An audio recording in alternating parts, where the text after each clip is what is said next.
I speak to you in the name of God, the Father, Son, and Holy Spirit. Amen. Amen.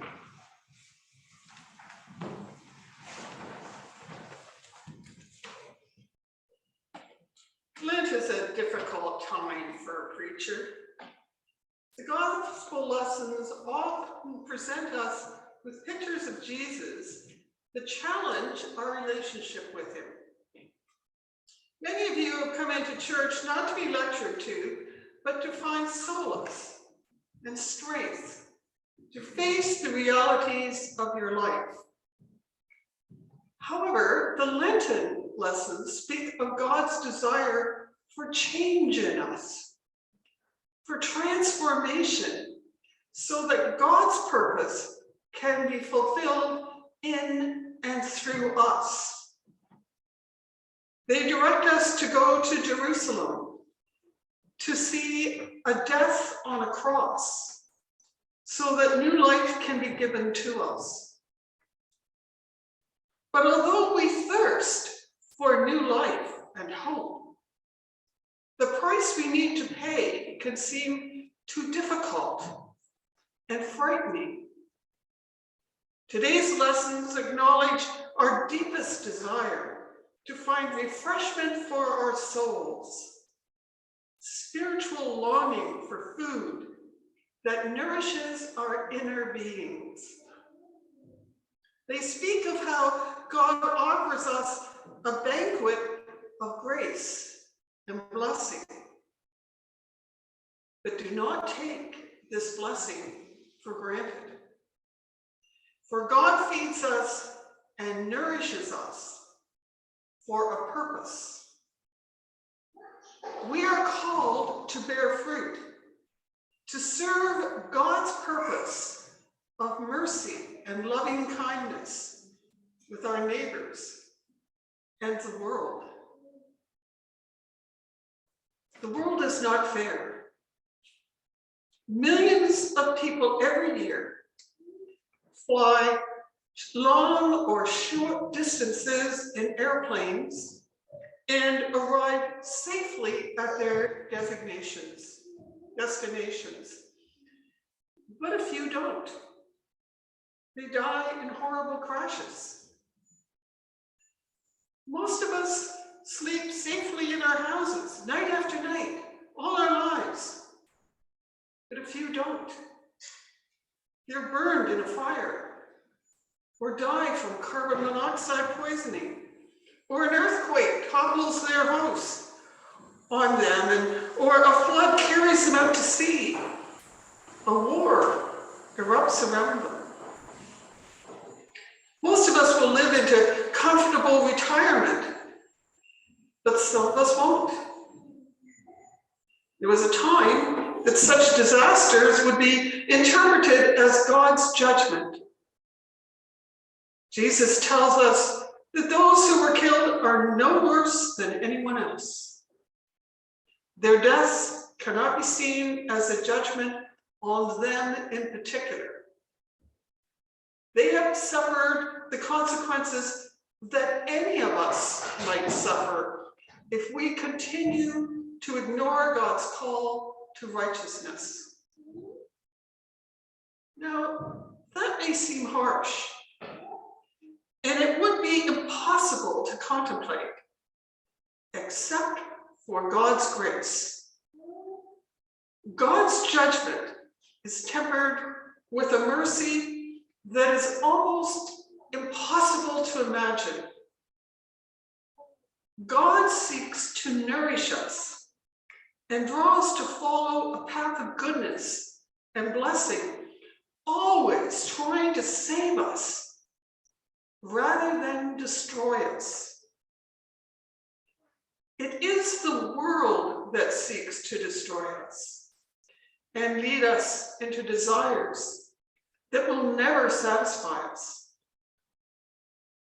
It is we who do not trust in God to bring us happiness, but instead turn to shallow entertainments to satisfy our thirst for love and happiness. In the last decade, we have been confronted with deadly forest fires and floods that happen because of climate change, brought on by the rapid growth of dirty industry and pollution of air, water, and soil. We have suffered through a pandemic that has restricted our relationships with those we love and caused widespread grief and suffering. Now we are seeing an unwarranted assault on a small country, Ukraine, by a large country, well-armed, Russia, that is killing innocent people and destroying homes. We have seen riots and protests that have turned violent. We grieve this suffering. Yet, in some ways, we participate in some of the causes. To be human is to long for many things. We long to be physically and mentally and emotionally satisfied, at peace with ourselves and the world around us. We long for security and excitement, enough challenges to keep us interested, but not so difficult that we might lose. Our lessons this morning show us that we will find our truest satisfaction when we long for God, rather than the trappings of worldly success. I wonder how the Olympic athletes who strove so hard and earned our praise and adoration this last month, how will they deal with the realities of everyday life now that the spotlight has moved away from them and their accomplishments? A longing for God's love is a longing for mercy and a judgment that is more understanding and generous than that of our society. God desires change in us that transforms us at the deepest level. Now that smoking has become more and more recognized as a source of illnesses that kill, the public health people are beginning to target obesity. They point to diets and lifestyles that create overweight adults and even children who will suffer ill health and even early death. These are choices that are encouraged in many ways by our society that seeks convenience in food and travel. Food and activity are meant to nourish us and strengthen us, not rob us of health and vigor. Ease and convenience do not necessarily feed us well. And what is true for our physical beings is also true for our spiritual bodies. It is only when we quench our thirst for acceptance and inner peace at the banquet of God's loving kindness that we find new energy and hope for the world in which we live. For God's grace and blessing is nourishment for our souls and gives us the ability to move from our self-centered worldview to one that reaches out to bear fruit for others. Self-help books and programs that keep us focused on ourselves and our difficulties will not nourish our growth. Faith that lifts our eyes and hearts to Jesus, who lived and died for the sake of the world, can help us to truly trust in the power of forgiveness, to heal our broken spirits and quench our inner thirst for wholeness. Surface changes will never satisfy our inner longing to be satisfied with who we are. The popular approach to our anxieties and self-doubts is to find someone to blame for our messed up lives. The most common source of inner turmoil today is the dysfunctional family. Probably the next biggest culprit is the rigid school system. And then social prejudices, either racial, cultural, or sexual. And while all these features may indeed contribute to our problems, inner peace and a new life does not come from digging out the shame and blame. Inner peace comes from finding a new way of seeing the world and living in the world.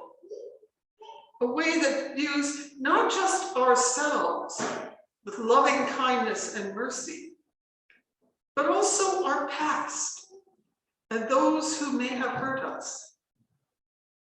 God invites everyone to come and share in the water that gives life and the food which brings nourishment. God wonders why we choose instead to buy food that doesn't satisfy. Why do we look for shortcuts in fast foods when what we really need is the bread of life and the waters of forgiveness and blessing? Nourishment that comes free for the asking. Not only is junk food not satisfying, it will lead to our deaths. Longing for or seeking after God reveals who we really are and what we are meant to be. We are fig trees, meant to bear fruit.